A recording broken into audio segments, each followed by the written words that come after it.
Hello मेरे प्यारे बच्चों, क्या हाल चाल? बढ़िया सब। तो कैसे हो मेरे बब्बर शेर और शेरनियों? उम्मीद है आप सभी एकदम मस्त होंगे, स्वस्थ होंगे और लाजवाब तरीके से तैयारी भी कर रहे होंगे। प्यारे बच्चों, आज के इस वीडियो में हम हिंदी के लगभग लगभग संपूर्ण टॉपिक का निपटारा करने वाले। जी हाँ, संपूर्ण टॉपिक, यानी कुछ ही आपके बचेंगे, नहीं तो अधिकांश टॉपिक आज फिनिश होने वाला है। तो आज के इस वीडियो में हम संपूर्ण हिंदी को एक ही वीडियो में निपटाने वाले हैं, जिसमें आपका भैया आपका रस छंद अलंकार होगा, निबंध होगा, आपका पत्र लेखन होगा, फिर कहानी का जो सारांश या फिर जो उद्देश्य होता है, गद्यांश, पद्यांश, व्याकरण, इन सब को आज बहुत सिंपल तरीके से भैया निपटाने वाले हैं। तो चलिए शुरू करते हैं बच्चों, बिना किसी देरी के। ठीक है ना? चलिए भैया, पहला टॉपिक आपका है गद्यांश को लेकर। क्योंकि देखिए, जहां से फिक्स होता है कि भैया हमको ये आप नंबर देकर जाएगा, उन पर ज्यादा से ज्यादा हमें अमल करना है। ज्यादा भैया हमारा जो टारगेट है वही होना चाहिए। ठीक है? तो ये टॉपिक प्यारे बच्चों वैसे ही आपको कितने नंबर देकर जाएगा भैया? तो 10 नंबर।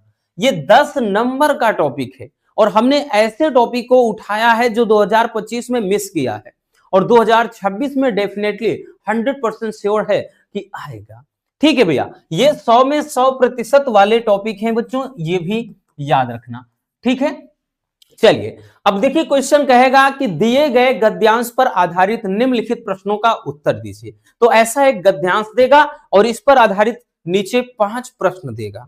तो इस गद्यांश को ढंग से पढ़ लेना है अच्छे से और उस पर आधारित क्या कहे जितने प्रश्न हैं उनका उत्तर देना है। और सबसे अच्छी बात तो ये होती है भैया कि जो प्रश्न होंगे उन प्रश्नों का उत्तर आपको इसी में से मिलेगा।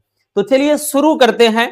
एक गद्यांश दिया है कि अशोक का फूल तो उसी मस्ती में हंस रहा है, पुराने चित्र से इनको देखने वाला उदास होता है, वह अपने को पंडित समझता है, पंडिताई भी एक बोझ है, जितना ही भारी हो मतलब जितना ही भारी होती है उतना ही तेजी से डुबोती है, जब वह जीवन का अंग बन जाती है तो सहज हो जाती है, तब वह बोझ नहीं रहती, वह उस आस्था में उदास भी नहीं करती, कहां अशोक का कुछ भी तो नहीं बिगड़ा है। कह रहा है आगे कि कितनी मस्ती में झूम रहा है, कालिदास इसका रस ले सके थे अपने ढंग से, मैं भी ले सकता हूं अपने ढंग से, और उदास होना बेकार है। ये बहुत प्यारा सा एक भैया गद्यांश दिया गया है। अब आपको इसके जो ये दिया है गद्यांश, इस पर आधारित प्रश्न का उत्तर देना है। चलिए आते हैं भाई, यहां पे उपयुक्त गद्यांश को कह रहा है कि पढ़कर निम्नलिखित प्रश्नों का उत्तर दीजिए। देखिए पहला क्वेश्चन ये है कि भैया, पहला क्वेश्चन है कि उपयुक्त गद्यांश का संदर्भ लिखिए। मतलब भैया ये किस चैप्टर से है, ये जो आपका गद्यांश दिया गया है ये किस पाठ से है। संदर्भ में क्या लिखना होता है कि प्रस्तुत गद्यांश हमारी पाठ्य पुस्तक सामान्य हिंदी के गद्य साहित्य में संकलित किस चैप्टर से भैया? तो अशोक के फूल, ये चैप्टर का नाम है, अशोक के फूल से लिया गया है। और इसके भैया लेखक कौन है? आचार्य हजारी प्रसाद द्विवेदी। तो प्यारे बच्चों, अपन इसी तरह से लिख देते हैं। तो हम लिखेंगे, ठीक है, हम लिखेंगे भैया, संदर्भ में लिखेंगे बबुआ, ध्यान से समझिएगा किस तरह से संदर्भ लिखा जाता है। ठीक है, बताना जरूरी है ताकि आप पूरा लिख सकें। लिखेंगे कि प्रस्तुत गद्यांश हमारी पाठ्य पुस्तक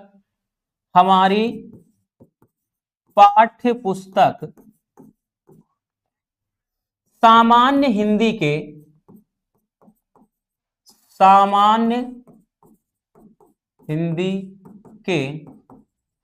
गद्य साहित्य में संकलित, क्योंकि भैया ये गद्य से है, ठीक है, गद्य साहित्य में संकलित। अब किस चैप्टर से है भैया? तो अशोक के फूल से लिया गया है। किसके भैया? अशोक के फूल से लिया गया है, से लिया गया है, लिया गया है। इसके लेखक, इसके लेखक कौन है बबुआ? तो इसके लेखक हजारी प्रसाद द्विवेदी या आचार्य हजारी प्रसाद द्विवेदी जी हैं। आचार्य हजारी प्रसाद द्विवेदी जी हैं। ठीक है, तो इस तरह से बबुआ अपने को गद्यांश मतलब वो संदर्भ लिखना होगा, नहीं तो डायरेक्टली पूछता शीर्षक का नाम और उसके बाद भी अब पूछ लेता लेखक का नाम, तो आप डायरेक्टली पाठ का नाम लिखते और लेखक का। लेकिन अगर संदर्भ कहेगा कि भैया संदर्भ लिखो बच्चों, तो आपको इसी तरह से लिखना है, चाहे जिस भी चैप्टर का आए, बस बदलना है तो बबुआ यहां चैप्टर का नाम बदल देना है और लेखक का नाम। आई बात समझ में? चलिए ठीक है भैया, अब आपको अगर स्क्रीनशॉट करना हो कर लीजिए, फिर हम आगे चलते हैं।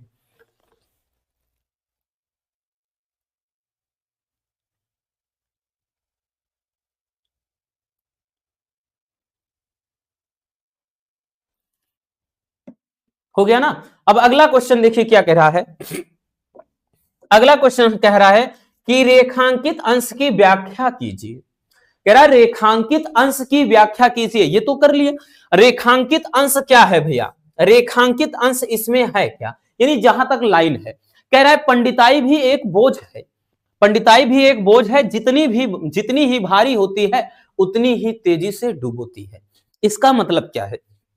अगर आप इसका भैया क्या कह रहा है, रेखांकित अंश की व्याख्या करना है, तो प्यारे बच्चों इसकी व्याख्या में मतलब अपने से बनाकर लिखना है कि अत्यधिक विद्वान होना भी क्या है, व्यक्ति के लिए खतरनाक है, यानी उसके विनाश का कारण होती है।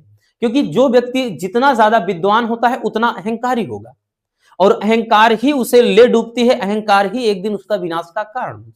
जैसे भैया जीता जाता उदाहरण आप देख लीजिए रावण, क्योंकि इस धरती पे रावण से बड़ा शायद ही कोई पंडित रहा होगा, लेकिन क्या है वो उसका अहंकार ही उसको मतलब उसको पूरी तरह बर्बाद कर देता है, उसका विनाश कर देता है। तो यहां पर लिखेंगे भैया, यहां पर लिखेंगे कि लेखक कहता है। ठीक है, देखिए बच्चों हम इसमें पूरा अच्छे से इसलिए बता दे रहे हैं, ये वाला जो भैया गद्यांश है 25 में नहीं आया है, मोस्ट इंपॉर्टेंट है, फिर बता दे रहे हैं। ठीक है, लेखक कहता है कि अधिक विद्वान होना, अधिक विद्वता या अधिक विद्वान जिसको कहते हैं, विद्वान होना भी क्या होता है, अधिक विद्वान होना भी बेकार है। अब इसका मतलब नहीं कि विद्वान ना हो, यहां पर इस गद्यांश के अनुसार, क्योंकि क्योंकि विद्वता विनाश का कारण है, यानी लिखेंगे क्योंकि विद्वता से व्यक्ति अहंकारी हो जाता है, अहंकारी हो जाता है, अहंकारी हो जाता है, जो उसके विनाश का कारण बनता है। ठीक है, बस इतना इस तरीके से लिखना है, या फिर आपको अपने शब्दों में बच्चों थोड़ा बना कर लिख देना है बबुआ, और कुछ भी नहीं है। ठीक है, तो ये दूसरे वाले का अर्थ हो गया, समझ में आ गया भैया? तो एक एक लिखते चलना। तीसरा कह रहा कि लेखक क्यों कहता है कि उदास होना बेकार है। कह रहा है कि लेखक क्यों कहता है कि उदास होना बेकार है, ये आपको बताना है भैया। ठीक है, तो एक चीज ध्यान दो, यहां पे देखिए कह रहा है कि अशोक का फूल तो उसी मस्ती में हंस रहा है, पुराने चित्र से इनको देखने वाला उदास होता है। तो यहां पर भैया इसका मतलब है कि यहां पर यही लिखेंगे कि क्योंकि, तो यहां पर कह रहा है कि लेखक क्यों कहता है कि उदास होना बेकार है, क्योंकि क्योंकि अशोक क्योंकि अशोक के पुराने चित्र देखने वाला उदास होता है,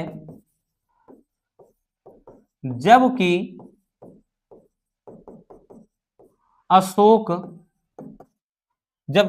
अशोक का फूल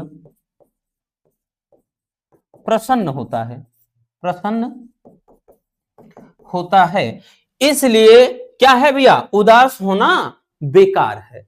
मतलब समझ में आ गया ना भैया, ऊपर साफ साफ लिख दिया था बबुआ। ठीक है, ये चीज तो इसका भी आंसर हो गया। अब भैया चौथे का कह रहा है कि गद्यांश का भाव स्पष्ट कीजिए। मतलब इस गद्यांश में, इसको नोट कर लेना, कर लीजिए भैया। देखिए हो गया, इस गद्यांश में प्यारे बच्चों इसमें कह रहा है कि क्या भाव है। मतलब भाव का अर्थ यह है कि इससे आपको क्या सीख मिलता है। ठीक है, किस भाव का बोध होता है। देखिए इसमें यह चीज बताया गया है भैया कि भाई अगर किसी को ज्यादा से ज्यादा नॉलेज, यानी ज्यादा कोई व्यक्ति विद्वान अपने आप को समझता है, तो इसका मतलब है वो अहंकारी हो जाएगा, और वो उसका अहंकार ही एक दिन उसको क्या है, ले डूबेगा। ठीक है, तो कहने का मतलब यहां यह है कि व्यक्ति को ज्यादा से ज्यादा भाई अगर ज्ञान हो जाए तो उस ज्ञान का भाई उस ज्ञान पर उसे अहंकारी नहीं होना चाहिए। अगर कम ज्ञान भी है तो उसे हताश नहीं होना चाहिए। तो यहां पर भाई भाव में मतलब यहां पे कि व्यक्ति को अत्यधिक, जिसे कहते हैं ना कि अगर भाई बहुत ज्यादा सुख है तो ज्यादा मगन भी ना रहो, और बहुत दुख है तो ज्यादा परेशान भी ना रहो, क्योंकि सुख और दुख जिंदगी के भैया ये दो पहलू हैं, इनका आना जाना लगा रहेगा। तो यहां पर वही चीज है भैया। तो यहां पर डायरेक्टली लिखेंगे, यहां पर लिखेंगे कि इसमें भाव में लिखेंगे कि इस गद्यांश में गद्यांश का भाव यह है कि व्यक्ति को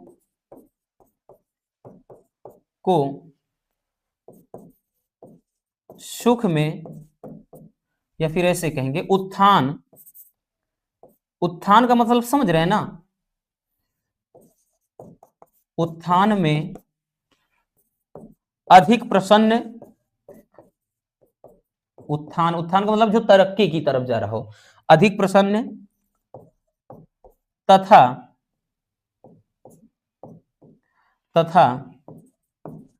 नीचे जाने पर अधिक हताश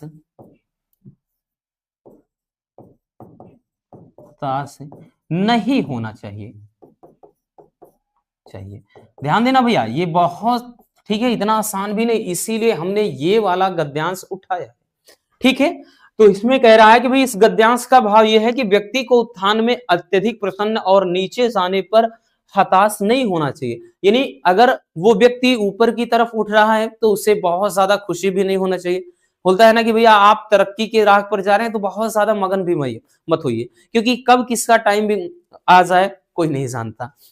वही चीज है। और बहुत ज्यादा वही है ना कि आप ऊपर से नीचे की तरफ जा रहे हैं तो आपको बहुत हताश भी नहीं होना है। ठीक है, निराश नहीं होना, उदास नहीं होना है, वो चीज है। अगला है, कह रहा है कि गद्यांश की भाषा शैली की विशेषता लिखिए। ये नोट हो गया ना। चलिए अब देखिए इसमें भाषा शैली क्या है। भाई साफ साफ इसमें एकदम सरल और सहज भाषा है। ठीक है, लेकिन एक चीज और ध्यान देना, शैली इसमें जगह जगह आप व्याख्या करना पड़ रहा है पूरा। तो यहां पे प्यारे बच्चों, यहां पे ध्यान से समझिएगा, यहां पे भैया दो चीजें देखिए। एक कह रहा है कि गद्यांश की भाषा शैली क्या है। भाषा शैली क्या है, तो इसमें भाषा कौन सी है बबुआ, तो एकदम सरल और सहज भाषा है, खड़ी बोली। ठीक है, सरल सहज खड़ी बोली है इसमें। ठीक, और उसके बाद दूसरी चीज बात कर लें, इसमें शैली कौन सी है, व्याख्यात्मक शैली। जगह जगह व्याख्या करना पड़ रहा है तो भैया व्याख्यात्मक शैली हो जाएगा। ठीक है, समझ में आ गया। तो इस तरीके से बबुआ आपको 10 नंबर पूरे गद्यांश के मिलेंगे। ठीक है, चलिए नोट कर लिया भैया। चलिए आगे चलते हैं। अब आ जाते हैं प्यारे बच्चों पद्यांश पर। पद्यांश पर हो गया ना। देखिए अब पद्यांश में देखिए क्या दिया है, ये काफी इंपॉर्टेंट है। ये भी कहेगा कि दिए गए पद्यांश पर आधारित निम्नलिखित प्रश्नों का उत्तर दीजिए। ठीक, तो ऐसा पद्यांश आपका देगा और ये भी बच्चों पूरा 10 नंबर का, और ये भी मोस्ट इंपॉर्टेंट है, इसलिए हमने इसको उठाया है क्वेश्चन को। कह रहा है कि निज जन्म में सुने जीव यह मेरा, धिक्कार उसे था महास्वार्थ ने घेरा। 100 बार धन्य वह एक लाल की माई, जिस जननी ने है जना भरत सा भाई। पागल सी प्रभु के साथ सभा चिल्लाई, 100 बार धन्य वह एक लाल की माई। देखिए इसमें कहा गया भैया ये है कहां से प्यारे बच्चों, ये है आपका कैकेयी का अनुताप। ठीक है, कहां से है, कैकेयी का अनुताप। इसमें होता क्या है कि जब प्रभु श्री राम का वनवास हो जाता है तो राम, सीता जी और लक्ष्मण वन के लिए रवाना हो जाते हैं। तो भरत को जब बात ये पता चलती है तो वो अपने मां से कैकेयी से नाराज हो जाते हैं। तो सभागण पूरा जाते हैं उनको मनाने के लिए कि वापस आ जाइए। तो वहीं पर ये जंगल में का सभा का आयोजन हुआ है और वहीं का ये दृश्य है। कहा गया है कि निज जन्म में सुने जीव यह मेरा। ठीक, तो यानी वहां पे होता क्या है, जब वो अपने आप को, क्योंकि भरत खरी खोटी सुना देते हैं तो कैकेयी अपने आप को बहुत ज्यादा दोषी मानने लगती हैं। तो यहां तब कहती हैं कि निज जन्म में सुने जीव यह मेरा, धिक्कार उसे था महास्वार्थ ने घेरा। कि अब जन्म जन्मांतर, यानी अब जन्म जन्मांतर कि मुझे यही सुनने को मिलेगा, यानी मेरी आत्मा को अब यही सुनने को मिलेगा कि धिक्कार है उसे था महास्वार्थ ने घेरा। यानी धिक्कार है उस महिला को जिसको स्वार्थ ने घेर लिया था, यानी जो स्वार्थ में अंधी हो गई थी। आगे है 100 बार धन्य वह एक लाल की माई, जिस जननी ने है जना भरत सा भाई। जब इतना वो कहती हैं तो प्रभु श्री राम और पूरे सभागण उनको थोड़ा उत्साहित करने का प्रयास करते हैं, यानी उनको उत्साहित करते हैं जो अपने आप को दोषी मानते हैं ताकि वो दोषी ना माने। तो वो कहते हैं कि 100 बार धन्य वह एक लाल की माई, वो मतलब वो मां जो मां है 100 बार धन्य है। कहते 100 बार धन्य वह एक लाल की माई, यानी उस लाल की जो माता है, उस पुत्र की जो माता है वो 100 बार धन्य है जिस जननी ने है जना भरत सा भाई, कि जिस जननी ने भरत जैसा भाई जन्म दिया है, यानी जिस माता ने भरत जैसे भाई को पैदा किया है। आगे है कि पागल श्री प्रभु के साथ सभा चिल्लाई।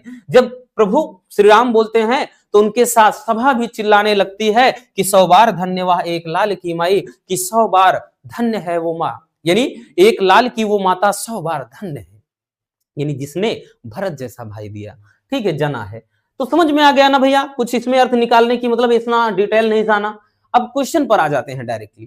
पहला देखिए, कह रहा है कि उपयुक्त पद्यांश पढ़कर निम्नलिखित प्रश्नों के उत्तर दीजिए। पहला कह रहा है कि प्रस्तुत पद्यांश का संदर्भ लिखिए। तो भैया संदर्भ आपको हमने इसके पहले बता दिया ना बबुआ, लेकिन डोंट वरी, ये चैप्टर कौन सा है, तो कैकेयी का अनुताप। किसने लिखा, मैथिली शरण गुप्त। तो भैया लिख देना है। अब जैसे हमने इसके पहले वाले में किया सेम हूबहू यही चीज यहां लिखना है भैया। लेकिन भाई क्या है, थोड़ा जहां गद्यांश था पद्यांश कर देना है। यानी लिखेंगे भैया कि प्रस्तुत पद्यांश हमारी पाठ्य पुस्तक सामान्य हिंदी के, ये भाई काव्य से है, काव्य साहित्य में संकलित किस चैप्टर भैया, कैकेयी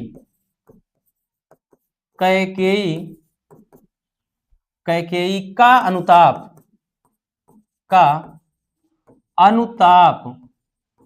कैकेयी का अनुताप पाठ से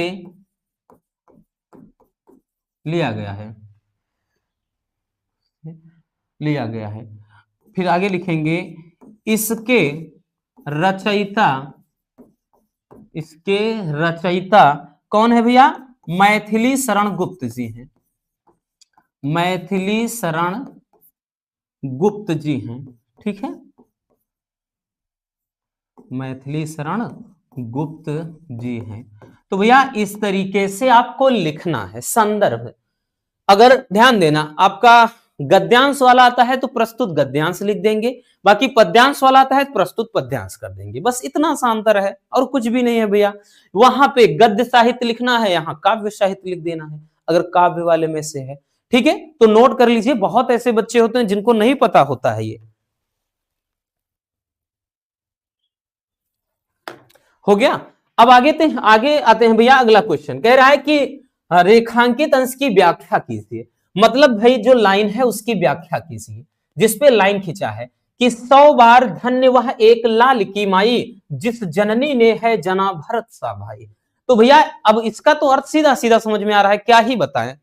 तो यहां पर हमने ये बताया ना, लिखेंगे कि प्रस्तुत पंक्ति में भाई कवि कहता है, ठीक है, कवि कहता है कि देखिए कह रहा है कि 100 बार धन्य वह एक लाल की माई, यानी प्रस्तुत पंक्ति में कवि कहता है कि उस लाल की या उस पुत्र की माता धन्य है, यानी उस पुत्र की माता 100 बार धन्य है जिसने भरत जैसा भाई जना है, यानी भरत जैसे भाई को जन्म दिया है। बस हो गया भैया, ठीक है, समझ में आ गया।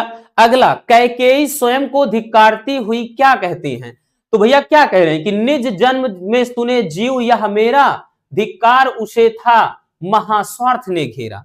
तो भैया वो क्या कहती हैं, तो धिक्कारते हुए यही तो कह रही हैं कि यहां पे यही तो बोल रही हैं कि अब जन्म जन्मांतर मेरे आत्मा को, अर्थात मुझे यही सुनना पड़ेगा कि धिक्कार है मुझे कि स्वार्थ ने घेर लिया है। तो यहां पर लिखेंगे भाई, क्या लिखेंगे, लिखा है कि कैकेयी स्वयं को धिक्कारती हुई क्या कहती है, तो लिखेंगे कि कैकेयी कहती हैं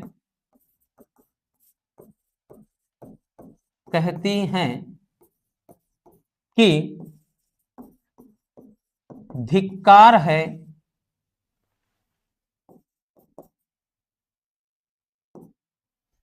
है उसे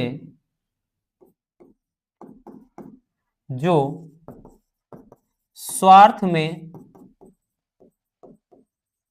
अंधी हो गई है। ठीक है, इसको अपने तरीके से लिख दीजिए, या फिर ऐसे लिख दीजिए भैया, कैकेयी अपने आप को धिक्कारते हुए कहती हैं कि धिक्कार है उस स्त्री को कि जिसको स्वार्थ ने घेर रखा है। ठीक है, वही बात हुई। अगला है कि कैकेयी के प्रायश्चित के बाद श्री राम उनसे क्या कहते हैं। तो भैया जब वो प्रायश्चित करती हैं बबुआ, तो प्रभु श्री राम क्या बोलते हैं, तो प्रभु श्री राम कहते हैं कि 100 बार धन्य वह एक लाल की माई, जिस जननी ने है जना भरत सा भाई। तो वो यही चीज तो कहती हैं। तो यहां पे क्या कहती हैं, तो यहां पे कहती हैं कि भैया कि उस यहां पे लिखेंगे कि श्री राम जी कहते हैं कि उस पुत्र की माता 100 बार धन्य है, 100 बार धन्य है जिसने भरत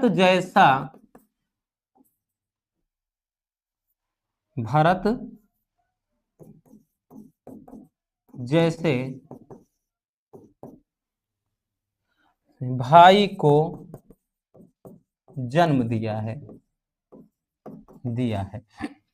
प्रभु श्री राम यही तो कहते हैं। उसके बाद सभा भी उनके साथ चिल्लाने लगती है। अगला है कि प्रभु श्री राम के साथ कैकेयी के अपराध का अपमार्जन करती हुई सभा क्यों चिल्ला उठी। तो भाई सभा क्यों चिल्ला उठी, तो यहां पर भाई चिल्ला क्यों उठी, तो क्योंकि प्रभु श्री राम उनको उत्साहित करते हुए, देखिए यहां क्यों नहीं होना चाहिए, वैसे क्या चिल्ला उठी, ठीक है, इसमें भी वही होगा भैया। तो क्या प्रभु, क्योंकि यहां क्यों नहीं है, देखिए समझने का प्रयास करिए। यहां पर देखिए ये बोल रहा है कि पागल सी प्रभु के साथ सभा चिल्लाई और 100 बार धन्य वह एक लाल की माई। तो भैया पागलों की तरह प्रभु श्री राम के साथ सभा भी तो चिल्ला उठती है कि 100 बार धन्य वह एक लाल की माई। तो क्वेश्चन ये होना चाहिए था कि प्रभु राम के साथ कैकेयी के अपराध का अपमार्जन करती हुई सभा क्या चिल्ला उठी।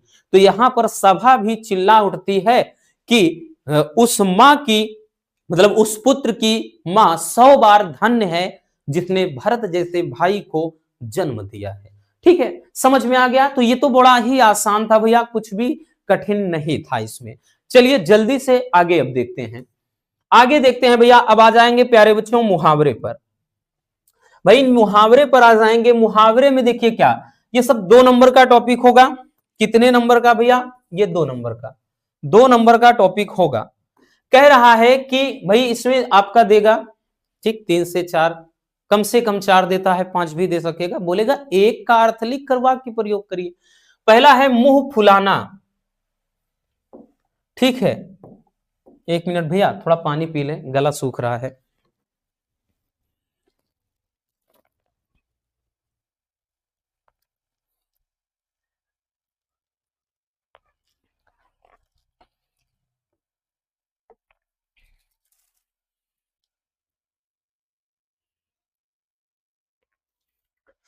चलिए हो गया। देखिए मुंह फुलाने का मतलब है, इसका अर्थ क्या होगा भैया? मुंह फुलाने का अर्थ क्या होगा? बोलेगा अर्थ लिख करके वाक्य प्रयोग करिए। मुंह फुलाने का मतलब है रूठ जाना।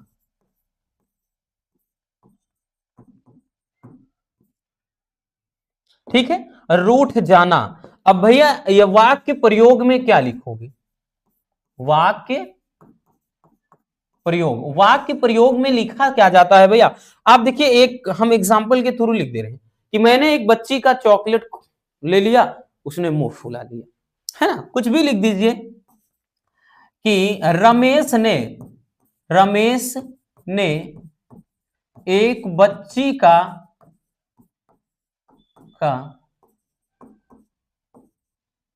चॉकलेट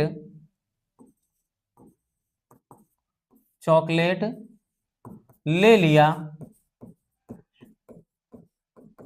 जिससे उसने मुंह फुला लिया। मुंह फुला लिया, ठीक है, रूठ गई भैया वो। इस तरह से बबुआ आपको बना देना है। अब जैसे दूसरा क्या है, हाथ पीले करना। तो भैया कई बार आ चुका है ये वाला बबुआ। हाथ पीले करना का मतलब क्या होगा? विवाह करना, है ना, विवाह करना। अब वाक्य प्रयोग में आप बना सकते हो भैया, वाक्य प्रयोग में बना सकते हो कि जैसे अब जैसे बना सकते हो कि राधिका की उम्र हो गई है इसलिए उसके हाथ पीले कर देने चाहिए। ठीक है, इस तरह से हो जाएगा। अगला क्या है भैया? लकीर का फकीर होना। इसका अर्थ क्या होगा? लकीर का फकीर होने का मतलब है पुरानी परंपराओं पर ही चलना। क्या होना भैया? पुरानी परंपराओं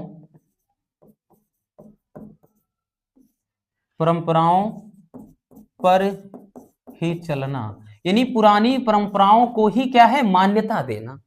ठीक है, ठीक। जैसे वाक्य प्रयोग में लिखेंगे कि महेश बिना मतलब के ही क्या है, मतलब बिना मतलब के ही लकीर का फकीर बना हुआ है, यानी बिना मतलब के ही क्या है? पुरानी परंपराओं को अपना रहा है। तो पुरानी परंपराओं को अपनाना लिख सकते हैं या पुरानी परंपराओं पर चलना लिख सकते हैं। ठीक है ना, ये होता है लकीर का फकीर होना। ठीक, बोलते नहीं कुछ लोग कि यार तुम तो एकदम लकीर के फकीर हो, यानी दुनिया कहां से कहां चली गई, आज भी उसी में जी रहे हो, तो वो चीज होता है। अगला देखते हैं भैया। अगला है लोहे के चने चबाना। इसका अर्थ क्या होगा? लोहे के चने चबाने का मतलब है भैया कि अत्यधिक कठिन काम करना, अत्यधिक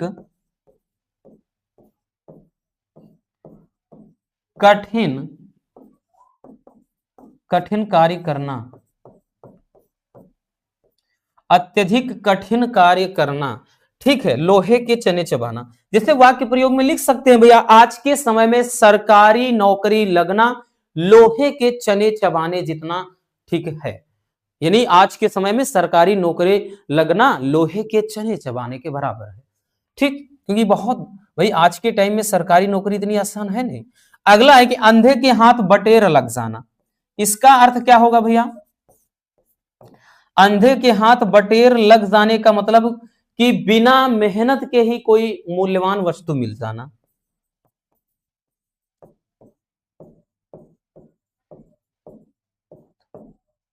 बिना मेहनत कोई मूल्यवान वस्तु मिल जाना, मिल जाना। ठीक है, सब एकदम इंपॉर्टेंट वाले हैं भैया, ये सब एकदम लाजवाब है। तो अंधे के हाथ बटेर लग जाना, ठीक है, यानी बिना मेहनत कोई मूल्यवान वस्तु मिल जाना। ठीक है, ये होता है अंधे के हाथ बटेर लग जाना। तो ये होता है भैया मुहावरा। आपको तो केवल एक ही करना होगा, तो आपके लिए एकदम आसान है, भले ही हमने सब बता दिया। चलिए भैया नोट कर लीजिए।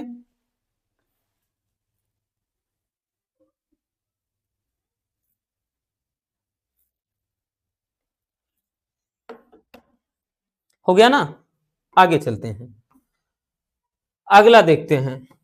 अगला है अपठित गद्यांश। अपठित गद्यांश जो होगा बबुआ, ये भी आपका भैया कितने नंबर का आता है प्यारे बच्चों? 5 नंबर का। बहुत आसान होता है, और आपको इतना जरूर बता दें, ये 100 में 100% पूछे जाने वाले टॉपिक है। ठीक है, 100%। तो अपठित गद्यांश में देगा आपका एक ऐसा दे देगा भैया, और इसको पढ़ करके इसके प्रश्नों का उत्तर दे देना है। ठीक है, इसमें नीचे 3 प्रश्न दिए रहेंगे। जैसा एक दिया है कि आचरण का विकास जीवन का परम उद्देश्य है। आचरण का विकास जीवन का परम उद्देश्य है। आचरण के विकास के लिए नाना प्रकार की सामग्रियों का जो संसार संबंधित शारीरिक, प्राकृतिक, मानसिक और आध्यात्मिक जीवन में वर्तमान में है, उन सबका आचरण के विकास के साधनों के संबंध में विचार करना होगा। आचरण के बिना आचरण के विकास के लिए जितने कर्म हैं, उन सबको आचरण के संगठनकारी धर्म के अंग मानना पड़ेगा। चाहे कोई कितना भी बड़ा महात्मा क्यों ना हो, वह निश्चय पूर्वक यह नहीं कह सकता कि यूं ही करो और किसी तरह नहीं। आचरण की सभ्यता की प्राप्ति के लिए वह सबको एक पथ नहीं बता सकता। तो भैया ये क्या है? एक अपठित गद्यांश है। अब देखिए बच्चों, इससे कोई चैप्टर मतलब इससे किताब से कुछ नहीं लेना देना, ये भैया किताब का होता ही नहीं है। ये आपको ऐसे दे देगा, इसको पढ़ो और बस प्रश्नों का उत्तर दो। ठीक है, तो चलिए इसमें प्रश्नों का उत्तर दिया है भैया। 3 प्रश्न है। कह रहा जीवन का परम उद्देश्य क्या है? जीवन का परम उद्देश्य क्या है? तो दिमाग लगाओ भाई, कुछ नहीं करना, पहली ही लाइन आप पढ़ लो कि आचरण का विकास जीवन का परम उद्देश्य है। तो मतलब भैया क्या बोल रहा है कि आचरण का विकास, भाई इसका आंसर क्या होगा कि आचरण का विकास। ठीक है, यही तो हो गया, बट ऐसे शॉर्ट में थोड़ी ना लिखेंगे बोर्ड एग्जाम में, आप पूरा लिखेंगे कि आचरण का विकास ही जीवन का परम उद्देश्य है। दूसरा क्वेश्चन पूछ रहा है कि आचरण के विकास के संबंध में क्या विचार आवश्यक है? देखिएगा आगे मिलेगा भैया। कह रहा है कि आचरण के विकास के संबंध में क्या विचार आवश्यक है, तो समझिए। देखिए यहां पे कह रहा है आचरण के विकास के लिए भाई क्या विचार आवश्यक हैं? तो विभिन्न प्रकार की सामग्रियों का, यानी जो शारीरिक, प्राकृतिक, मानसिक और आध्यात्मिक जीवन में वर्तमान है, इन सबका ही आचरण के विकास के साधनों में संबंध में विचार करना होगा। यानी यही कहने का मतलब क्या आवश्यक है? तो भैया शारीरिक, प्राकृतिक, मानसिक और आध्यात्मिक जो ये जीवन है, यही क्या है भैया? आवश्यक है। ठीक है, अगले क्वेश्चन पर आते हैं। अगला क्वेश्चन कह रहा है कि आध्यात्मिक और ये संगठनकारी दोनों का अर्थ लिखिए। ठीक है, इसमें बोल रहा है कि ये आध्यात्मिक और संगठनकारी का अर्थ क्या होता है। देखिए तो भैया ये जो आध्यात्मिक है, आध्यात्मिक का मतलब जो आत्मा से संबंधित हो, आत्मा से संबंधित हो, आत्मा से संबंधित हो, उसे तो आध्यात्मिक, उसे तो बोलते हैं ना भैया, क्योंकि जो शारीरिक रूप से यानी सारी फिजिकली बाहर से जिसका कोई संबंध ना हो, जिसका अंतर मन से संबंध हो, अंतर आत्मा से संबंध हो, वो होता है आध्यात्मिक। क्या होता है भैया? आध्यात्मिक। अब अगला है संगठन कारी, संगठनकारी का मतलब, संगठन का मतलब ही होता है जो संगठन करे, जो एक दूसरों को जोड़े। तो अब यहां कारी शब्द लग गया, संगठनकारी का मतलब कि जो भैया क्या होता है, जो यानी ऐसा व्यक्ति जो जो क्या है, जो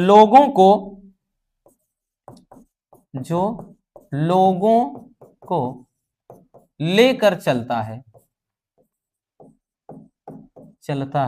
कहने का मतलब लोगों को एक साथ लेकर चलता है, ठीक है ना, एक समूह, एक संगठन बनाकर चले, वही क्या है भैया, संगठनकारी है, वही संगठनकारी है, ठीक है ना, समझ में आ गया बबुआ।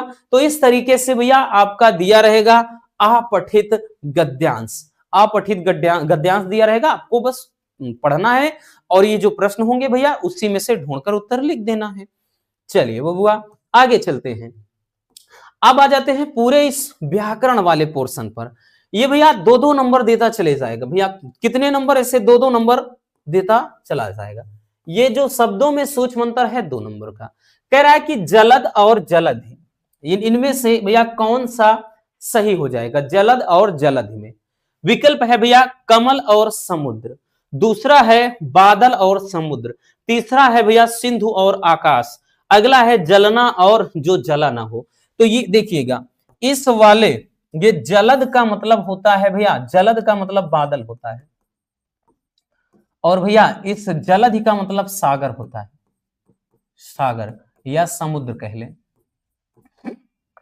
तो ऐसा किसमें है, तो भैया बादल और सागर यही है, ठीक है, जो खा वाला विकल्प है यही सही हो जाएगा। आगे चलते हैं। अगला जो है वो कह रहा है कि वसन और व्यसन। भाई कई बार आपने देखा है, इसमें इसका सही जोड़ा कौन सा होगा, पहला है विशेष और व्याकुल, दूसरा है भैया वस्त्र और आदत, तीसरा है कवच और भोजन, चौथा है विस्तार और अवधि। देखिए पहला है वसन, वसन का मतलब होता है वस्त्र, कपड़ा, और व्यसन, व्यसन का मतलब लत, कि मुझे तो तेरी लत लग गई, आदत, ठीक है भैया। तो इस वाले वसन का मतलब कपड़ा और इस वाले व्यसन का मतलब आदत, तो भैया कपड़ा और आदत या फिर वस्त्र और आदत, विकल्प दूसरा यानी खा वाला सही हो जाएगा, ठीक है भैया, आई बात समझ में। चलिए बच्चों आगे चलते हैं। अगला देखेंगे भैया अनेकार्थी, ये सब हमने बताया ना 2-2 नंबर देते चले जाएं, अनेक अर्थ सब 2-2 नंबर। इसमें बोलेगा किसी एक के 2 अर्थ लिखिए, बहुत अच्छी बात है भैया, किसी एक के, हम तो आपको हमने बताया ना, हम जितनी बार सीरीज लाएंगे इसी तरह हम आपके सारे एग्जाम्पल करवा देंगे, और इतना जरूर भैया बोल रहे हैं, हम आपको बोल रहे हैं बबुआ, और इस बात की गारंटी भी लेते हैं 100 में 100%, लिख के ले लो, छपेगा पेपर में, ठीक है ना। चाहे अब यहां पर ये नहीं बताएंगे कि 1 में 2 में, सब में आएगा, इस अब इतनी भी गारंटी कौन लेगा भैया, सब की बात कर रहे हैं, हर एक पेपर में छपेगा, ठीक है ना, इतना ज्यादा करवा देंगे, कहां से आएगा। देखिए कह रहा है कि अनेकार्थी में बोलेगा किसी एक के 2 अर्थ लिखिए, जैसे विहंग है तो विहंग का क्या हो जाता है, विहंग का मतलब भैया होता है पक्षी, और एक विहंग का मतलब होता है सूर्य, ठीक है, और एक जैसे पतंग भी होता है, ठीक। ये अगला है, अगला भैया कनक, तो कनक का मतलब सोना होता है, क्या होता है प्यारे बच्चों, सोना, और एक कनक का मतलब होता है भैया धतूरा, क्या होता है भैया, धतूरा, सोना और धतूरा हो जाएगा। अगला है कर, कर का मतलब होता है भैया, एक तो होता है हाथ, और एक कर का मतलब क्या होता है, टैक्स, क्या होता है, टैक्स होता है, ठीक है ना, आई बात समझ में।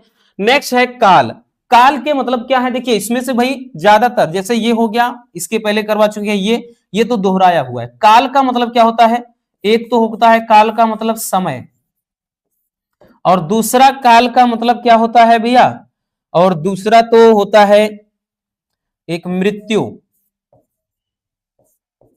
और एक काल का मतलब यमराज, ठीक है, ये हो जाता है काल। अगला है भैया कुल, कुल का क्या होता है, अनेकार्थी, कुल का मतलब होता है एक तो भैया वंश, ठीक है, एक कुल का मतलब होता है वंश, और एक कुल का मतलब होता है संपूर्ण।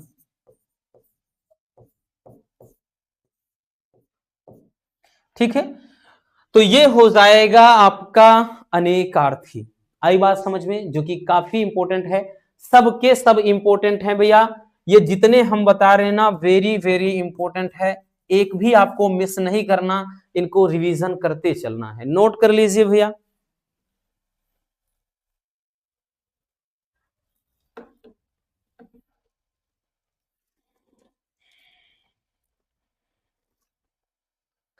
हो गया, चलिए आगे देखते हैं अब।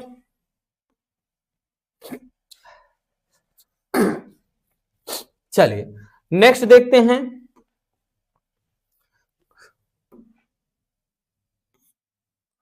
अगला है वाक्यांश के लिए एक शब्द।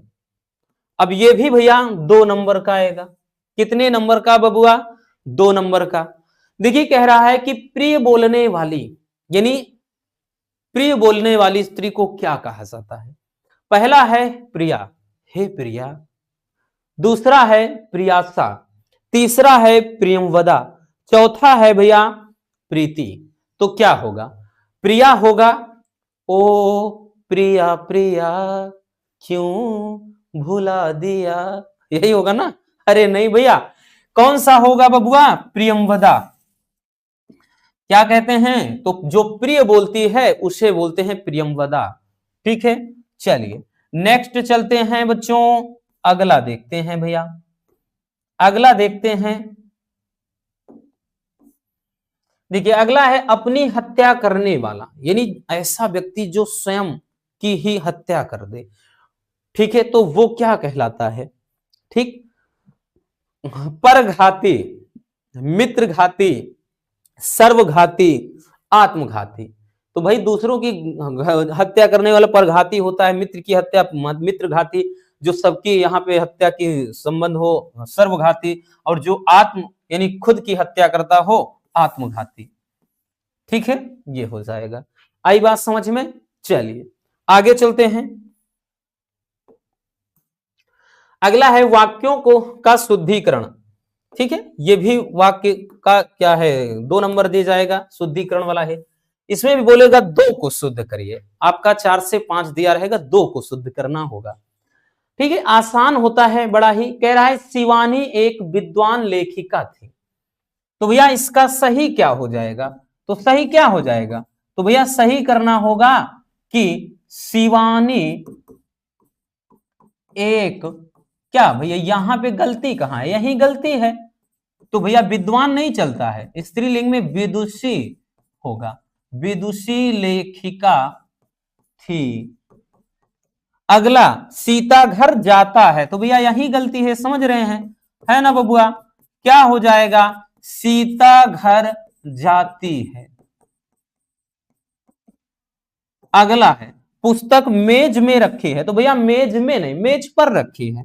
तो क्या हो जाएगा? पुस्तक मेज पर रखी है, रखी है। अगला क्या है? गोष्ठी में अनेक विद्वानों के भाषण हुए। ठीक है, तो भैया ये तो सही है, ये एकदम सही है। ठीक है, यहां पर अगर अनेकों होता, अनेकों होता तब गलत होता है, मतलब यहां पे गलती से ही सही छप गया है ना? होता है कि भाई गलती से गलत छप जाता है, लेकिन यहां गलती से सही छप गया है। ठीक है, यहां अनेकों होता है, देगा अनेकों, ऐसे देगा कि वहां मंच पर अनेकों नेता ने भाषण दिए। ठीक है, तो यहां अनेक अपने आप में मतलब खुद बहुवचन होता है, इसलिए ये खुद अपने आप में सही है।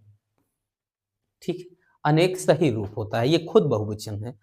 ठीक है, चलिए आगे देखते हैं। अगला देखेंगे भैया, अब आ जाएंगे प्यारे बच्चों रस में।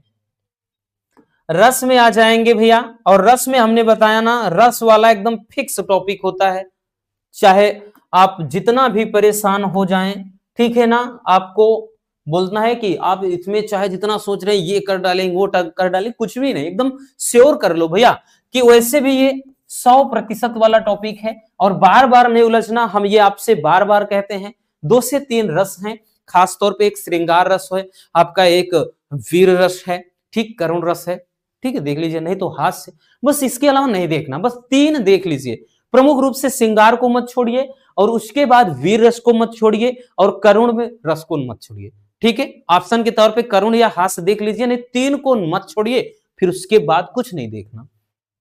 अब देखिए भैया, जैसे वीर रस है, तो भाई परिभाषा क्या होगी कि जब विभाव, अनुभाव तथा संचारी भाव का संयोग होता है, मतलब मिलन, तब उत्साह नामक अस्थाई भाव से वीर रस की उत्पत्ति होती है। क्योंकि देखिए, रस के 4 ही अंग होते हैं प्रमुख, विभाव, अनुभाव, संचारी भाव और एक होता है अस्थाई भाव, और जब इन सभी का मिलान होता है तभी जाकर के भैया रस बनता है। तो अब यहां पर वही चीज है, ठीक है, उत्साह नामक, अब जैसे कोई भी रस होगा सबकी परिभाषा सेम रहेगा, बस अंतर होता है तो अस्थाई भाव, क्योंकि सबके अस्थाई भाव अलग अलग होते हैं। जैसे हास्य रस का हास अस्थाई भाव होता है, वीर रस का यहाँ पे उत्साह है, ठीक है। इसी तरह करुण रस का स्थायी भाव क्या होता है भैया, तो वो चीज क्या कहते हैं, उसमें शोक होता है, ठीक है। इसी तरह आपका जो श्रृंगार होता है उसका रति होता है, तो सबका स्थायी भाव अलग अलग होता है, वही याद करना है, बाकी परिभाषा सबके लिए समान है, ठीक है। तो एग्जाम्पल के थ्रू जैसे यहां पर है कि जो तनिक हवा से बाग हिले, लेकर सवार उड़ जाता था, राणा की पुतली हिली नहीं, तब तक चेतक मुड़ जाता था। मतलब उनका जो घोड़ा था चेतक, वो बहुत तेज तर्राक था, है ना, उसी के बारे में है। तो यहां पर एक हो गया, ठीक है, यहाँ 2 दिया गया है, एक ये है भैया, एक ये, दोनों अलग अलग, मतलब एक ही मत समझ लेना, 2 अलग अलग है एग्जाम्पल, ठीक है। तो ये हो गया। तो दूसरा जैसे है कि बुंदेले हर बोलों के मुंह, हमने सुनी कहानी थी, खूब लड़ी मर्दानी, वो तो झांसी वाली रानी थी। तो एक ये हो गया वीर रस का भैया। या फिर हमने बताया कि जैसे जीती जाती, सुनिएगा, लिख लीजिएगा आप, कि जीती जाती हुई जिन्होंने भारत बाजी, और निज बल से बल मेट विधर्मी मुगल कुराजी, जिनके आगे ठहर सके जंगी न जहाजी, हैं ये वही प्रसिद्ध छत्रपति भूप शिवाजी। तो आपके सामने बहुत एग्जाम्पल, नहीं तो भैया हमने एक फिल्मी गाना बताया था ना, कि भैया ये है ना, कि उसमें हमने बताया था कि वतन वालों वतन ना बेच देना, ये धरती ये गगन ना बेच देना, वो ऐसे है ना, कि शहीदों ने जान दी है वतन के वास्ते, शहीदों के कफन ना बेच देना। तो इस तरह से हमें, मतलब जहां देशभक्ति की भावना हो, थोड़ा जोश जुनून वाली बात आए, तो वहां वीर रस होता है डेफिनेटली, ठीक है। आई इस बात समझ में भैया, तो ये चीज याद रखना बच्चों, ठीक है, ये चीजें याद रखना। और यहाँ पे हमने बताया ना 2 एग्जाम्पल हैं, तो 2 नोट कर लीजिए, जल्दी से इसको स्क्रीनशॉट कर लीजिए।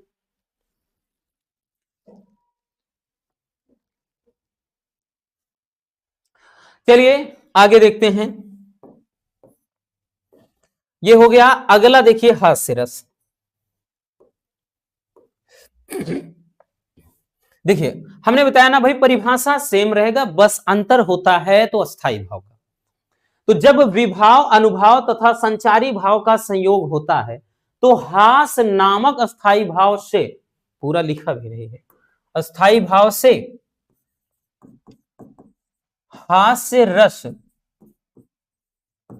की उत्पत्ति होती है।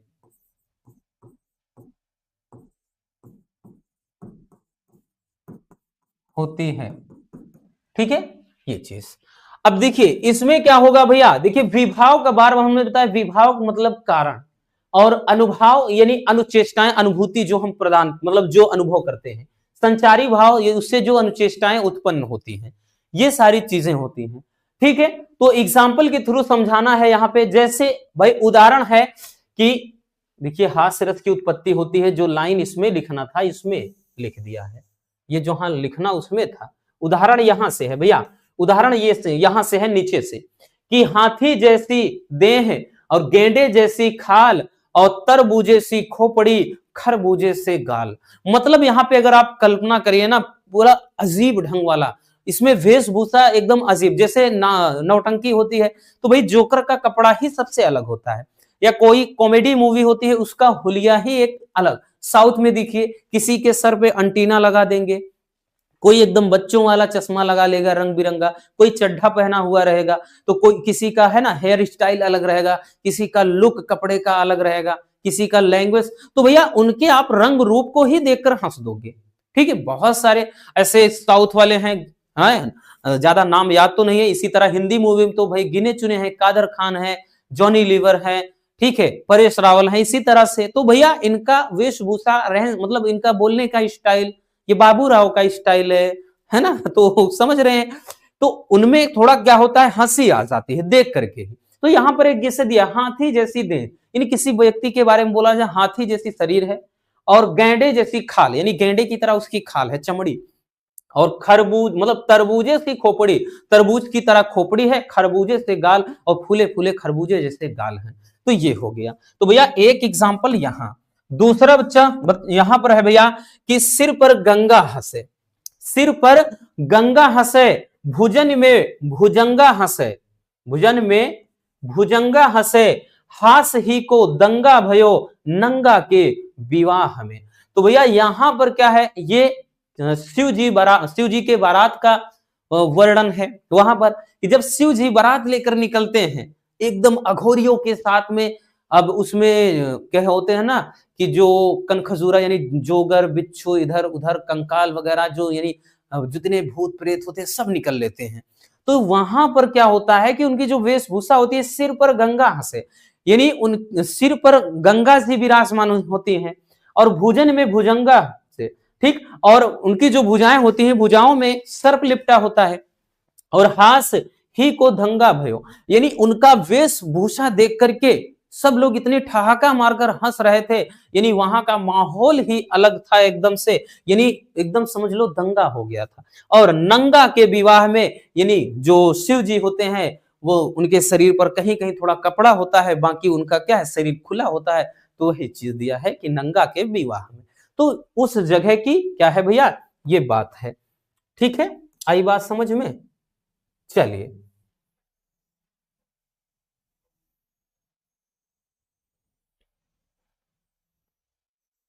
एक मिनट भाई, ये हमने उसी में लपेट दिया ना, ये उसी में है।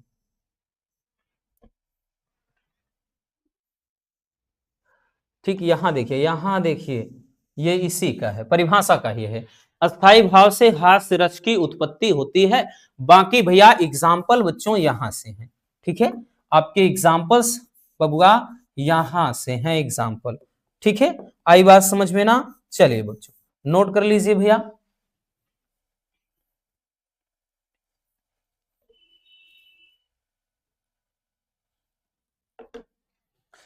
चलिए आगे देखते हैं। देखिए रस हो गया, अब छंद देखेंगे। छंद में भैया अब देखिए सब अथवा अथवा करके आएंगे, वैसे भी ये फिक्स है, ये भी दो दो नंबर का ही होता है जी। आपका रस आएगा 2 नंबर का, ये भी 2 नंबर का, अलंकार भी 2 नंबर का। तो देखिए छंद में भी 2 नंबर का, और अगर वैसे देखना है तो एकदम टारगेट बना लो। एक तो भैया आपका क्या कहते हैं सोरठा या दोहा में कोई एक आएगा, ठीक है, नहीं तो चौपाई तो 100 में 100% आप तैयार कर लो। क्या चीज भैया, चौपाई। ठीक है, चौपाई में हमने बताया ना 100 में 100% पूछा जाने वाला टॉपिक होता है। क्या चीज, चौपाई। ये 100% है कि आएगा ही आएगा। अथवा में या तो आपका छंद आ सकता है, सॉरी, या तो आपका आ सकता है भैया दोहा या सोरठा। देखिए चलिए क्या होता है, देखिए भैया चौपाई क्या है, यह एक सममात्रिक छंद होता है। इसमें 4 चरण होते हैं, और प्रत्येक चरण में 16 मात्राएं यानी 16 मात्राएं होती हैं, और इनके अंतिम 2 वर्ण क्या है, गुरु लघु नहीं होने चाहिए। और इनमें क्या होता है, इनके जो बात कर लें, जो यति होती है वो मिलते जुलते हैं। ठीक है, यानी जहां पे विराम होता है वो क्या है, उनका उच्चारण मिलता जुलता है। ठीक, जैसे में आ जाते हैं एग्जाम्पल पर, क्योंकि सबसे प्रमुख भैया क्या होता है, उदाहरण बोलेगा, उदाहरण के साथ और पूरा मात्रा के साथ बताना है। जैसे यहां पे भाई जय हनुमान ज्ञान गुण सागर, है ना, कि जय हनुमान ज्ञान गुण सागर, कि जय कपीस तिहु लोक उजागर, रामदूत अतुलित बल धामा, अंजनी पुत्र पवन सुत नामा। तो भैया याद कर लीजिए। अब देखिएगा, अब इसमें धर्म लेकर मत चलिएगा भैया, हम बार बार ये चीज बोलते हैं बच्चों जब भी हम बताते हैं, ठीक है। बहुत सारे हैं, लेकिन इसलिए बताया गया भैया कि ये आसान है और ये अक्सर बच्चों को याद रहता है, नहीं तो बहुत है। आपको भी हम एक बताएंगे। पहले देखिए इसमें मात्रा गिन लीजिए, ठीक है। जैसे यहां पे 1 2 3 4 4 चरण है। मात्रा देख लीजिए, क्या 16 मात्रा रियल में है। जैसे यहां पे 1 है तो भैया ये 1 1 गिना जाएगा, ये लघु होता है जो छोटे में रहेगा। यानी छोटा आ है, बड़ा आ है, छोटी ई है, बड़ी ई, यानी छोटा आ है। उसके बाद जैसे छोटी ई है, छोटा ऊ है, तो ये सब लघु में आते हैं। तो ये क्या है, लघु लघु, ठीक है, लघु में, ये लघु में। उसके बाद ये लघु, ये लघु, ये गुरु है या दीर्घ है, ये लघु, ये गुरु है, ये लघु, और ये भी लघु, ये लघु, और ये गुरु, ये लघु, ये लघु।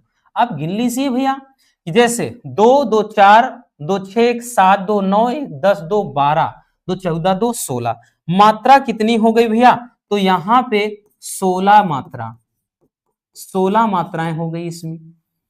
इसी तरह से बच्चों आप इसमें गिन लीजिए भैया, एक एक यहाँ पे लघु है, यहाँ 1 है, ये 2 है, ये 1 है, ये 1 है, ये 1 है, ये 1 2 है, ये 1 है, ठीक है, ये 1, ये 2 1 1। तो गिन लीजिए 2 1 3 2 5 1 6 2 8 2 10 2 12 2 14 2 16।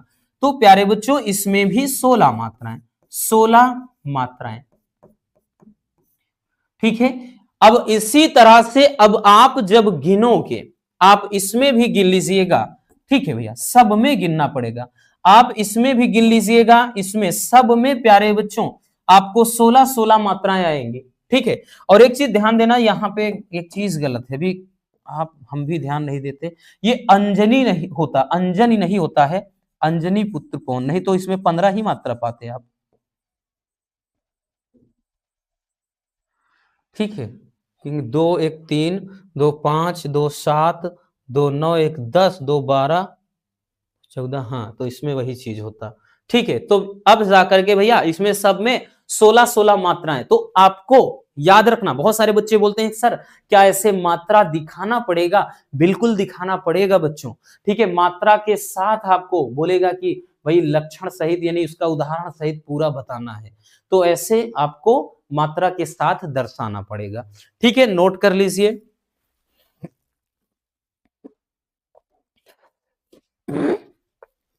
हो गया, चलिए आगे चलते हैं। अब आ गया दोहा। भाई दोहा में क्या है, दोहा क्या होता है, देखिए दोहा यह एक अर्ध सम्मात्रिक छंद है, इसमें 4 चरण होते हैं, इसमें भी 4 चरण होते हैं, लेकिन ये एक अर्ध सम्मात्रिक है, सममात्रिक नहीं, अर्ध सम्मात्रिक। पहले और तीसरे चरण में इसमें 13 13 मात्राएं होती हैं, जबकि दूसरे और चौथे में 11 11। जैसे गिनिए, ये भैया पहला चरण, ये दूसरा चरण, ये तीसरा चरण और ये चौथा चरण, इस तरह से 4 चरण होता है। तो पहले में याद रखना, बोल रहा है कि पहले और तीसरे में, पहले और तीसरे इसमें और इसमें 13 13 होंगी, तो गिन लेते हैं भैया। और दूसरे और चौथे में 11 11, तो गिन लेते हैं। इसमें गुरु गुरु है, इसमें गुरु, लघु लघु, ये गुरु, ये गुरु, ये क्या है, लघु है, ये गुरु। देखते हैं, 2 2 4 2 6 2 8 2 10 2 12 1 13, भैया इसमें 13 मात्रा होगा। इसमें भी क्या है, गुरु है, लघु लघु, ये गुरु है, ये गुरु है, ये लघु, सॉरी ये गुरु है, और ये लघु, ये गुरु। तो इसमें भी गिन लीजिए, 2 2 4 2 6 2 8 2 10 2 12 1 13। तो भैया इसमें इन दोनों में 13 13 मात्राएं हो गई, ठीक है। स्त्री इसी तरह से अब इसमें गिनेंगे, तो इसमें 13 इसमें 13, तो वही चीज कह रहा है कि पहले और तीसरे चरण में 13 13 मात्राएं होंगी, और जबकि ये दूसरा है और ये चौथा चरण है, तो दूसरे और चौथे में 11 11। तो इसमें भी आप अपने से बना लेना मात्रा, ठीक है। इसमें कितना होना चाहिए, 11 11 होगा, ठीक है। और ये चीज आपको दर्शाना पड़ेगा बच्चों पेपर में, ऐसा नहीं है कि डायरेक्टली लिख दो बस, ठीक है। ठीक, जैसे आप इसमें देख लीजिए, इसमें 2 वैसे दिख रहा है, 2 2 4 2 6 6 1 7 1 8 हो गया, 8 2 10 1 11। इसी तरह इसमें भी देखेंगे 11, तो इसमें 11 11 आ जाएगा। ठीक, नोट कर लीजिए। हो गया ना? चलिए आगे चलते हैं। अगला देखते हैं भैया अलंकार। अलंकार भैया ये भी 2 नंबर का आएगा बच्चों। अलंकार में देखिए, अलंकार में तो वैसे बहुत हैं, ठीक है, लेकिन ज्यादातर आपका जैसे उपमा हो गया, यमक हो गया, उत्प्रेक्षा, प्रमुख रूप से जैसे उपमा अलंकार हो गया, यमक हो गया और श्लेष, ये 3 आप याद रखिए, बाकी आप कॉमन में चाहे जो, और वैसे भी रटने की जरूरी थोड़ी है, इसमें रटना है नहीं। अब देखिए उपमा का मतलब ही होता है तुलना। अब तुलना का मतलब ये होता है कि भाई सीधी सी बात, कि जब किसी एक व्यक्ति या वस्तु की तुलना किसी दूसरे व्यक्ति या वस्तु से समानता के आधार पर करते हैं तो वहां उपमा अलंकार होता है, बस सीधी बात। लिखेंगे जहां पर किसी एक व्यक्ति या वस्तु की तुलना समानता के आधार पर किसी दूसरे व्यक्ति या वस्तु से करते हैं तो वहां पर उपमा अलंकार होता है। उदाहरण स्वरूप जैसे यहां पर दिया है ना भैया, कि फूलों सा चेहरा तेरा, कलियों सी मुस्कान। अब आप कहेंगे सर आप गाने में जा रहे हैं। बिल्कुल बब्बू, यहां पे ध्यान देना बबुआ कि ये क्या है, एकदम परफेक्ट एग्जाम्पल है, कोई नहीं गलत काट सकता, क्योंकि भाई इसमें कहीं गलत है ना, कि फूलों सा चेहरा तेरा, यानी फूलों की तरह चेहरा है, और कलियों से, ठीक है, कलियों से मुस्कान है, कलियों की तरह मुस्कान है। या फिर आप लिखेंगे ना कि चांद जैसे मुखड़े पे बिंदिया सितारा नहीं भूलेगा, ऐसे है ना एक गाना, ये मेरी मतलब एक चांद ये सितारा वो सितारा, ऐसा है ना, तो वही चीज कि चांद जैसे मुखड़े पर बिंदिया सितारा, वो वाला गाना। तो यहां पर वही चीज, भाई गाना लिख दीजिए कोई बात नहीं, ये तो और भी अच्छी बात है, गाने तो हमेशा होठों पे ही रहते हैं। ठीक, अगला है ना कि ये कि सोना चांदी क्या करेंगे प्यार में, सोने जैसे गुण है मेरे यार में। तो भैया देख रहे हैं ना कि सोना चांदी क्या करेंगे प्यार में, कि सोने जैसे गुण है मेरे यार में, यानी सोने जैसे, जिस तरह से सोने के अंदर गुण होता है वही गुण मेरे यार में है, ठीक है, मेरे प्रियतम के अंदर है। अगला जैसे सिय मुख सुंदर चंद्र समाना, कि भैया सीता का मुख चंद्रमा के समान सुंदर है, ठीक है। तो हर जगह पर देखिए सुंदरता की तुलना या फिर भाई जो भी गुण है, जो भी दोष है, उसको क्या है भैया बराबर बताया गया है, किसी को कम ज्यादा नहीं बताया गया है, ठीक है, समानता की गई है। अब इससे अच्छा क्या हो सकता है एग्जाम्पल, नोट कर लीजिए। हो गया ना? चलिए आगे देखते हैं भैया। अगला श्लेष अलंकार। श्लेष, अब देखिए अगर अलंकार को आप अर्थ से समझेंगे तभी, जैसे उपमा में हमने बताया रूप, मतलब उपमा का मतलब तुलना, और श्लेष का मतलब भैया गोंद होता है, चिपकाना। श्लेष का मतलब चिपकाना, तो यहां अर्थ चिपका हुआ होता है, ठीक है। तो क्या लिखेंगे कि जब मतलब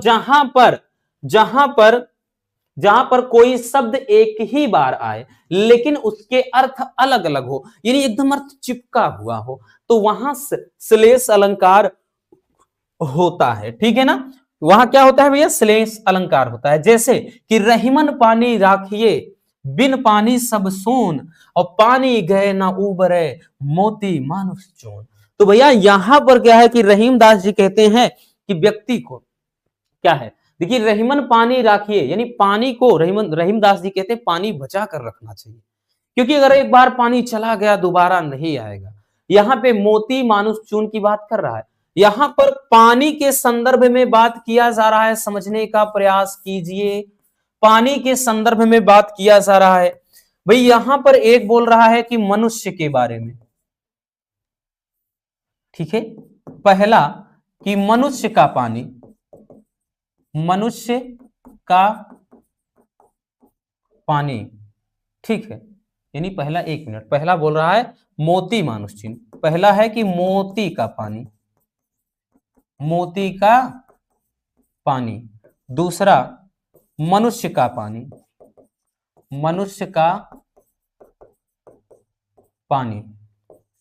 तीसरा है चूने का पानी, चूने का पानी। तो मतलब यहां पर ये कह रहा है कि पानी को बचा कर रखना चाहिए, क्योंकि एक बार अगर पानी चला गया तो दोबारा लौट कर नहीं आता। किसका पानी? तो भैया मोती, मनुष्य और चूने का। क्योंकि अगर मोती का पानी का मतलब एक बार अगर मोती की जो चमक है चली गई तो वो दोबारा नहीं आती है। ठीक है, तो यहां मोती का पानी का मतलब भैया चमक की बात कर रहा है, मोती का चमक। ठीक है, और यहां पर भी देखिए अगला बोल रहा है कि मनुष्य का पानी, तो मनुष्य के पानी का मतलब मनुष्य की इज्जत की बात कर रहा है। ठीक है, इज्जत, आबरू, लाज। बोलते हैं ना कुछ लोग, भाई गाली गलौज होता है, आए गे तो हम पानी तोहार हम उतार ले, है ना, बोलते हैं गांव देहात में लड़ाई झगड़ा होती है तो पानी उतार ले। ठीक है, औरतें ऐसा बोलती हैं कि आवे ना पड़ा है, नहीं तो हम तोहार पानी उतार ही ले। तो वही चीज, मनुष्य का पानी का मतलब इज्जत। अगर एक बार मनुष्य का मान सम्मान, आबरू, उसकी इज्जत चली जाए भैया तो हमेशा कलंकित हो जाता है। दूसरा, चूने का पानी। चूने का पानी मतलब, चूने का पानी से अर्थ ये होता है भाई, चूने का रंगत की बात कर रहा है, रंग। ठीक है, क्योंकि अगर चूने का की रंगत भी अगर एक बार चली गई, जो भैया पेंटिंग वगैरह में भी इस्तेमाल किया जाता है, तो चूने का रंग अगर एक बार चला गया तो वो एकदम पत्थर जैसा हो जाएगा, वो रंग लाएगा ही नहीं, है ना। क्योंकि जब अच्छा चूना होता है, जब तक देखिए पानी में डालो तुरंत ही बॉयल होने लगेगा, उबलने लगेगा, और उसी से पुताई होती है घर की। लेकिन अगर वो खराब हो जाए एक बार तो उसकी रंगत चली जाती है, चाहे पूरा का पूरा कितना अच्छा पाउडर बना के पानी में डाल दो, वो उसका रंग आएगा ही नहीं। तो ये चीज है। ठीक है, तो यहां पानी शब्द एक बार इस्तेमाल हुआ है, लेकिन इसके अर्थ तीन हैं। ठीक, अगला है कि प्रियतम बतला दो लाल मेरा कहां है, कि प्रियतम बतला दो लाल मेरा कहां है। तो भैया यहां पर लाल की बात कर रहा है। ठीक है, यहां पे कह रहा है कि लाल, प्रीतम बतला दो लाल मेरा कहां है। और यहां पे लाल के दो अर्थ हैं भाई, यहां पे लाल के दो अर्थ हैं। एक लाल का मतलब होता है पुत्र, और एक लाल का मतलब होता है रत्न। ठीक है, जो खास तौर पे आभूषण में यूज होते हैं। ठीक है, रत्न। तो यहां पे लाल के दो अर्थ हो गए। ठीक, एक तो पुत्र, लाल का मतलब पुत्र होता है, बेटा होता है, और दूसरा लाल का मतलब रत्न होता है। ठीक है, समझ में आ गया भैया? श्लेष अलंकार में कुछ समझ में आया? बस यही चीज ध्यान देना कि जहां पर कोई शब्द एक बार आए लेकिन उसके भैया अर्थ क्या हो, अलग अलग हो, तो वहां श्लेष अलंकार होता है। नोट कर लीजिएगा बबुआ।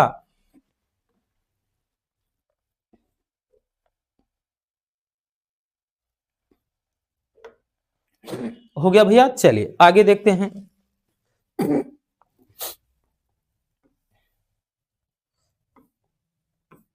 आगे देखते हैं। अब देखते हैं भैया पत्र लेखन। पत्र लेखन कितने नंबर का आएगा? 6 नंबर का। आसान होता है भैया। कितने नंबर का आएगा? 6 नंबर का। और जैसा आज टॉपिक है कि बैंक में खाता खोलने के लिए बैंक के प्रबंधक को एक प्रार्थना पत्र लिखिए। तो भैया आपको मान लेते हैं खाता खुलवाना है, बड़ा सिंपल सा टॉपिक है और आता है, रेगुलर ये पूछा गया है भैया। क्योंकि प्रार्थना पत्र में आपके 2 से 3 बहुत ज्यादा इंपॉर्टेंट, एक सफाई को लेकर, एक लिपिक पद हेतु, और एक होता है भैया क्या कहते हैं, जैसे बैंक में ऋण प्राप्ति हेतु। इनके अलावा भी एक दो हैं जो बीच बीच में आते हैं, जैसे नया खाता खुलवाना है, या कभी कभार जैसे भाई प्रधानाचार्य को क्या होता है, लेखन सामग्री या खेल कूद की के सामग्री की व्यवस्था के लिए, तो ऐसे भी आ जाता है। तो भाई ये कितने नंबर का होता है? 6 नंबर का टॉपिक पूछा जाता है। शुरुआत कैसे करेंगे? लिखेंगे बबुआ। देखिए जैसे नॉर्मल आप लिखते हो पत्र, जिस तरह से आपने स्कूल में लिखा है वैसे ही होता है, कुछ नया नहीं लिखना बबुआ। लिखेंगे सेवा में शाखा प्रबंधक भारतीय स्टेट बैंक प्रयागराज, या पंजाब नेशनल बैंक, आप चाहे जहां लिख दीजिए, या भी भाई क्या लिख देंगे कि बैंक ऑफ बड़ौदा, चाहे जहां, एड्रेस आप चाहे जहां का लिख दीजिए, इधर उधर कोई दिक्कत ना। फिर विषय लिखेंगे कि आपका विषय क्या है, तो यहाँ विषय लिखेंगे भौतिक विज्ञान है कि रसायन विज्ञान है कि यहाँ गणित है का क्या विषय है। अरे नहीं भाई ये नहीं लिखना, यहाँ पर विषय में लिखेंगे कि किस विषय पर आप प्रार्थना पत्र लिख रहे हो, तो यहाँ बैंक में खाता खोलने के संबंध में। अब उसके नीचे लिखेंगे महोदय जी, महोदय जी लिखेंगे, और इसके जस्ट नीचे ऐसे नहीं लिख देना, यानी इसके नीचे आपको खाली छोड़ना है। ठीक है, इसके साइड से लिखना है कि सविनय निवेदन है कि मैं प्रार्थी का खागा प्रयागराज का निवासी हूं। मैं क्या हूं? प्रयागराज का निवासी हूं। भाई आप जहां एड्रेस लिखेंगे वहां का लिखेंगे, ठीक है। फिर आगे लिखेंगे मैं आपके बैंक में अपना खाता खुलवाना चाहता हूं जिससे मैं छात्रवृत्ति का लाभ प्राप्त कर सकूं, क्योंकि किसी भी बैंक में खाता न होने के कारण मैं अभी तक यह लाभ नहीं प्राप्त कर पा रहा हूं। ठीक है, मतलब किसी भी बैंक में मेरा खाता नहीं है जिसके कारण मुझे छात्रवृत्ति बोले तो ये जो स्कॉलरशिप मिलता है मुझे नहीं मिल पा रहा है। ठीक है, तो इतना लिख लीजिए, आगे थोड़ा और है, फिर क्या लिखना होता है बता दे।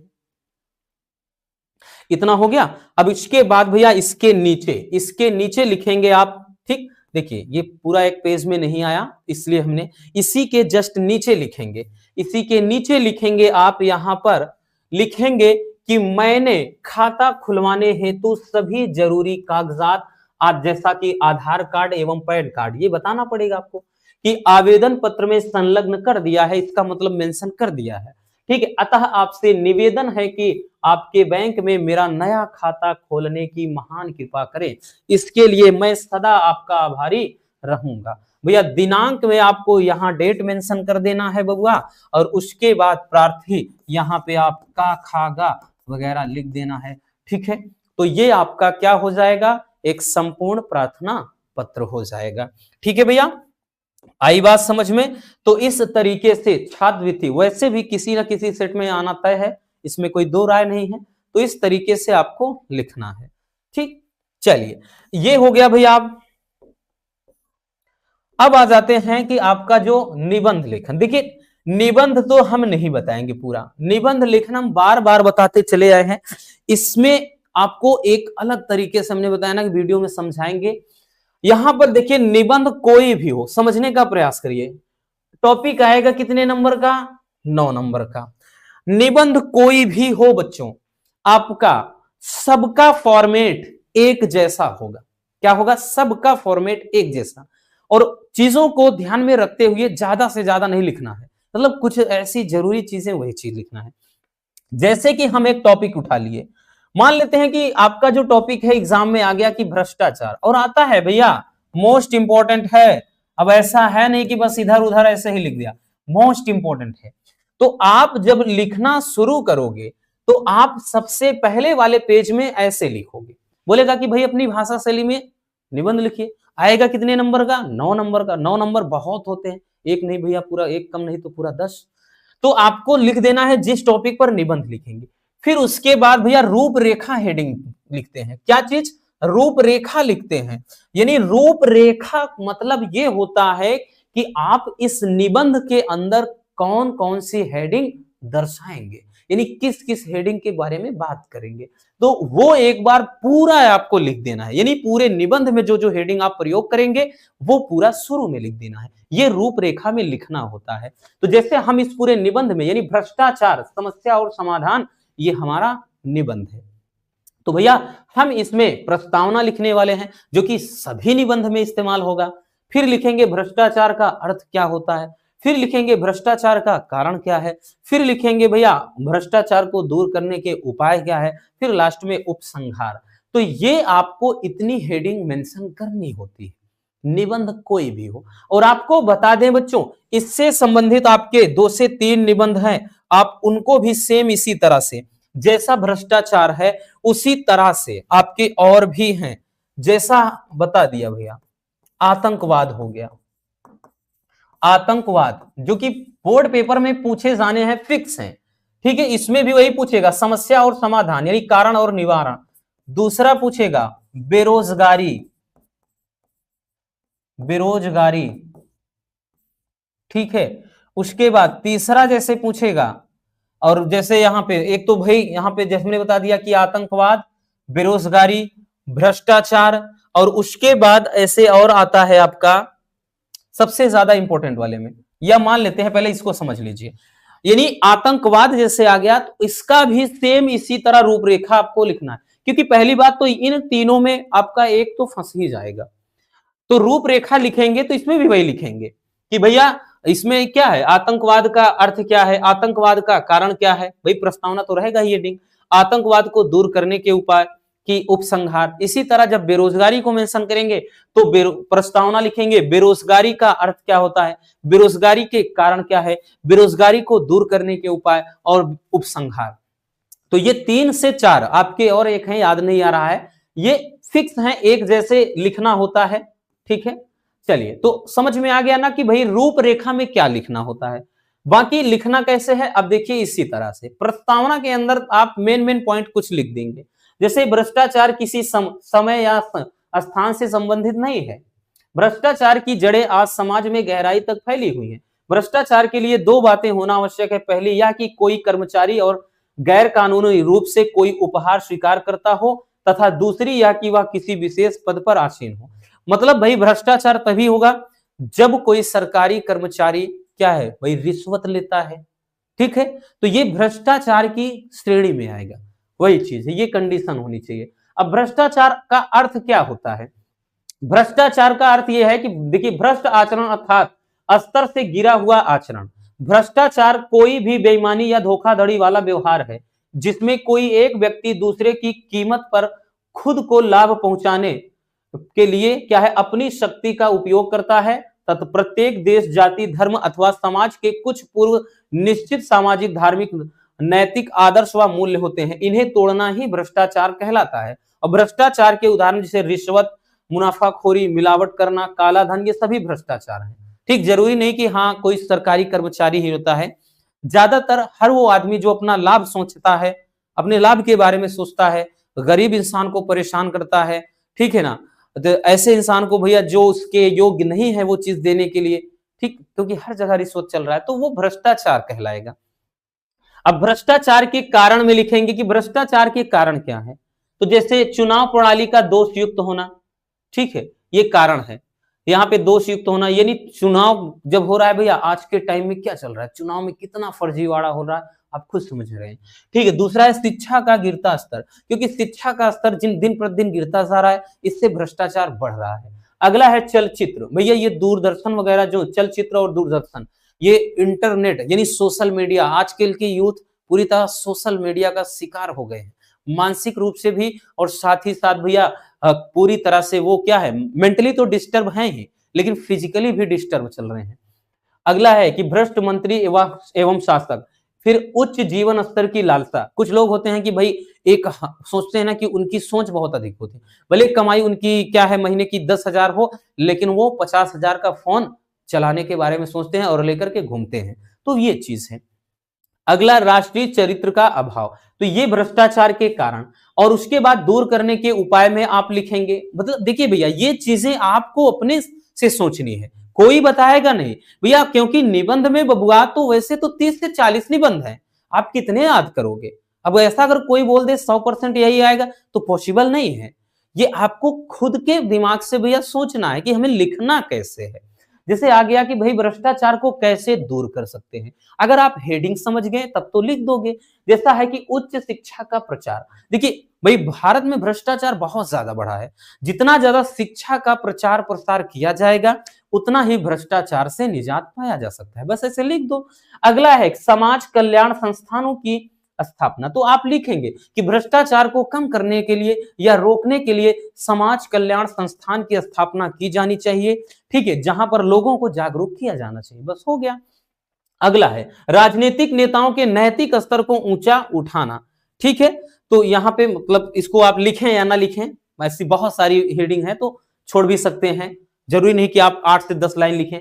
अगला है जैसे पुलिस विभाग में सुधार, देखिए पुलिस विभाग में भी भ्रष्टाचार व्याप्त है, अतः उन्हें इस प्रकार की शिक्षा देनी चाहिए कि उनका कार्य जनता की भलाई करने के लिए, क्योंकि भाई सबसे ज्यादा हमारे ख्याल से तो इस टाइम सबसे ज्यादा भ्रष्ट यही है, ठीक है, हम गलत नहीं बोल रहे हैं भाई, ये वास्तविकता है, ठीक है, क्योंकि होता है कि भाई कहते हैं ना कि एक मछली पूरे तालाब को गंदा कर देती है, वो कहावत गलत नहीं है। यहां पर वही होता है कि भले ही मानते हैं कोई अच्छे भी उसमें होते हैं, ऐसा नहीं सभी भ्रष्ट हैं, सभी रिश्वतखोर हैं, लेकिन वही चीज होता है ना कि अगर एक घूसखोर है, 1 2 लोग 3 लोग लेते तो हर एक इंसान का भरोसा उठ जाता है, उनको लगेगा कि पूरा इसमें क्या है, ये पूरा इनका जो ग्रुप है वो सबके सब बेईमान है, सब ऐसा करते होंगे।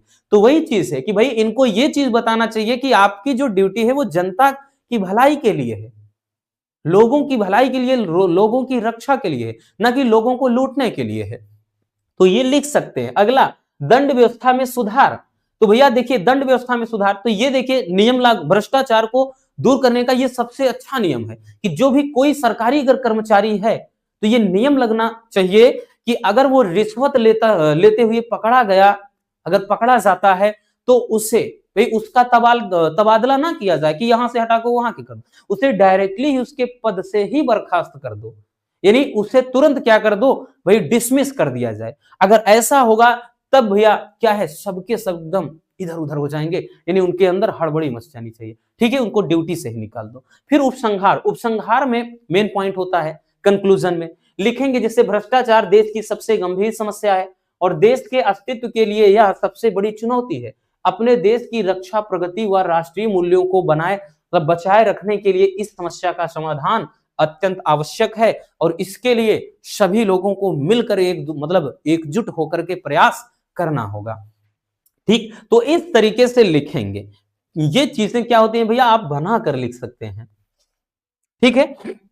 चलिए अगला टॉपिक आपका आ जाता है। अगला टॉपिक है पंचलाइट कहानी का उद्देश्य।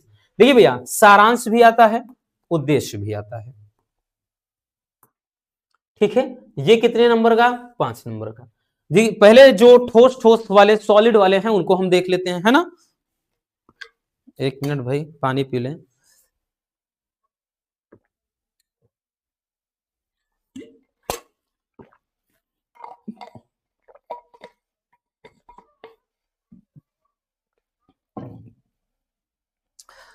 देखिए ये जो पंचलाइट कहानी का चाहे सारांश लिखिए चाहे उद्देश्य, क्योंकि सारांश भी आता है अथवा में उद्देश्य भी।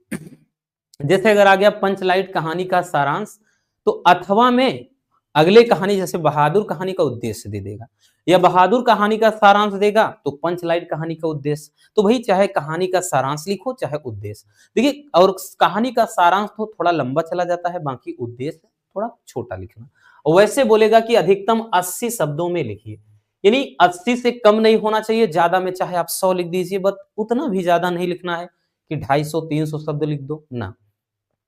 देखिए लिखेंगे कि पंचलाइट कहानी है क्या। भाई पंचलाइट कहानी में वही चीज होता है ना कि गांव में क्या होता है भाई, एक पंचलाइट जिसको पुराने जमाने में लालटेन बोलते हैं कि खरीदा जाता है और उसमें क्या है उसी को जलाया जाता है और लोग टोलियों में बटे होते हैं, पुराने ख्याल के होते हैं। तो यही सारी चीजें कहानी में है, उतना डिटेल्स में नहीं जाएंगे। तो और उसमें कहानी का हीरो क्या होता है, गोधन होता है, ठीक है, तो जो पंचलाइट जलाता है, तो यही सब चीजें हैं।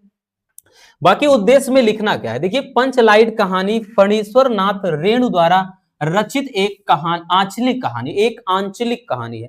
आंचलिक मतलब एक ग्रामीण परिवेश की, एक यानी गांव की, एक पिछड़े गांव की कहानी है, ठीक है, जिसमें रेणु जी ने ग्रामीण परिवेश को अत्यंत सुंदरता के साथ उभारा है, यानी गांव के सुंदर छवि को बखाना है, ठीक है। गांव के लोग जाति के आधार पर किस प्रकार विभिन्न टोलियों में बंट जाते हैं और ईर्षा द्वेष की भावना से भरे रहते हैं, इन सब का बड़ा ही सुंदर और यथार्थ चित्रण इस कहानी में किया गया है। तो मैं जैसे उसमें विभिन्न प्रकार की अलग अलग टोलियां होती हैं, जैसे वो जब जला नहीं पाते, जब उनसे पंचलाइट नहीं जल रही थी तो लोग उनका अलग दूसरे टोली के लोग मजाक बना रहे थे, क्योंकि गोधन को तो भाई बहिष्कार किया गया था, ठीक है, गोधन को तो समाज से बाहर निकाल दिया गया था। तो वही चीज है कि किस तरह से लोग टोलियों में बंटे होते थे और एक दूसरे से ईर्ष्या की भावना से भरे रहते थे। इस कहानी में रेणु जी ने प्रत्यक्ष रूप से ग्राम सुधार की प्रेरणा भी दी है, ठीक है। ग्रामीण परिवेश का वास्तविक चित्रण करना ही इस कहानी का उद्देश्य है। इसी के साथ रेणु जी ने यह भी सिद्ध किया है कि आवश्यकता बड़े से बड़े संस्कार और निषेध को अनावश्यक सिद्ध कर देती है, अर्थात आवश्यकता पड़ने पर बड़े से बड़े दोष भी हटाए जा सकते हैं। तो ये क्या होता है भैया, ये कहानी का उद्देश्य होता है। क्योंकि भाई देखिए यहाँ पे कह रहा है ना कि आवश्यकता पड़ा, आपने एक चीज भाई पढ़ा है, सुना है कि काम पड़ने पर गधे को भी क्या कहना पड़ता है, बताने की जरूरत नहीं है। तो यहाँ पर वही चीज होता है, एक तो भैया उसको बिरादरी से, गांव से ही को क्या किया गया था, बिरादरी से बहिष्कृत कर दिया गया था गोधन को। ठीक है, क्योंकि उसमें जो मुनरी होती है उसकी माँ गुलरी काकी होती है, जो भाई वही शिकायत करती है पंच से कि हमारी बिटिया को परेशान करता है। तो पंच जी ने उसको बहिष्कार कर दिया था। लेकिन जब पंच लाइट नहीं जलती है तो उसमें जो मुनरी होती है अपनी सहेली कनेली के माध्यम से पहुंचा देती है पंच जी के कानों में ये बात कि गोधन इसको जलाना जानता है। तो जब ये बात आ जाती है भैया उन पर कि हमारी तो अब बदनामी होगी, तो इससे क्या करते हैं, वो उसको बुला लेते हैं, बिरादरी में शामिल कर लेते हैं, पंचलाइट भी जला देता है वो, और लोग कीर्तन भजन करते हैं, ये चीजें।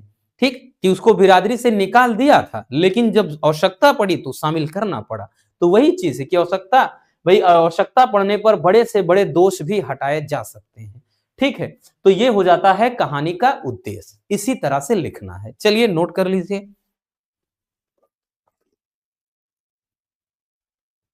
हो गया बच्चों, तो बस आज के इस वीडियो में इतना ही। उम्मीद है मेरे बब्बर शेर और शेरनियों को आज की ये क्लास काफी ज्यादा पसंद आई होगी। मिलते हैं किसी और ऐसे शानदार टॉपिक के साथ, और इस वीडियो के लिए बच्चों एक लाइक जरूर कर देना।